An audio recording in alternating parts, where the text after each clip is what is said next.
Uy, kakaiba yung lasa niya guys. Subukan yung gawin to guys sa bahay. Sigurado magugustuhan ninyo to.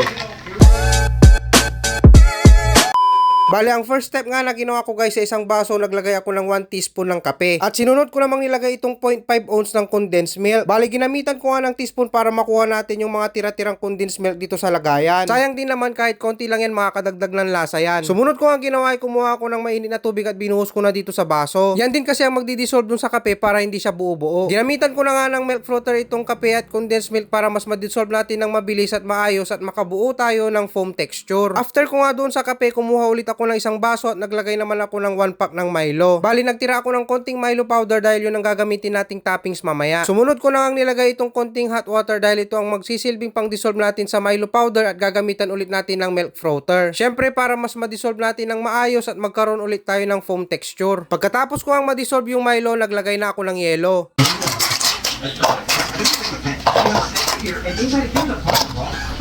After ko mailagay yung yellow, sunod nating ilalagay itong fresh milk. This time nga guys, hindi natin pupunuin yung baso dahil nga ilalagay natin sa ibabaw yung tinimpla natin kanina na kape. Pagkatapos nating mailagay yung tinimpla nga nating kape, kukunin naman natin yung tinabi natin kaninang Milo powder. At ito nga yung ilalagay natin dito sa ibabaw na pang toppings. At eto na nga guys yung finished product natin na Milo Iced Coffee. Sana nagustuhan ninyo ang ating drink for today's video. Like and share this video to your families and friends, and thank you for watching. So yun guys, itry na natin itong tinimpla nating kape na merong Milo. Tignan nyo guys oh. Yan yung purpose nung gamit natin ng milk frother para meron siyang mga foam sa ibabaw. Try na natin guys.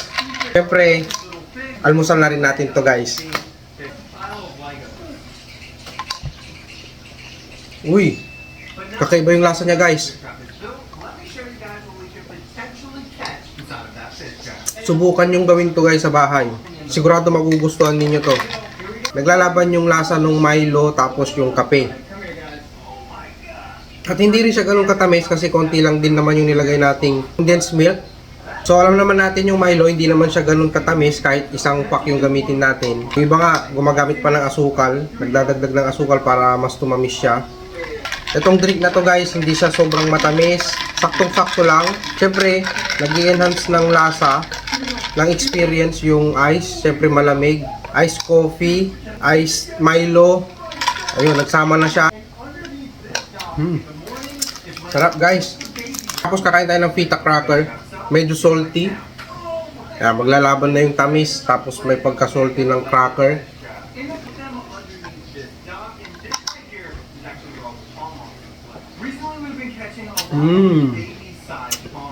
Sarap.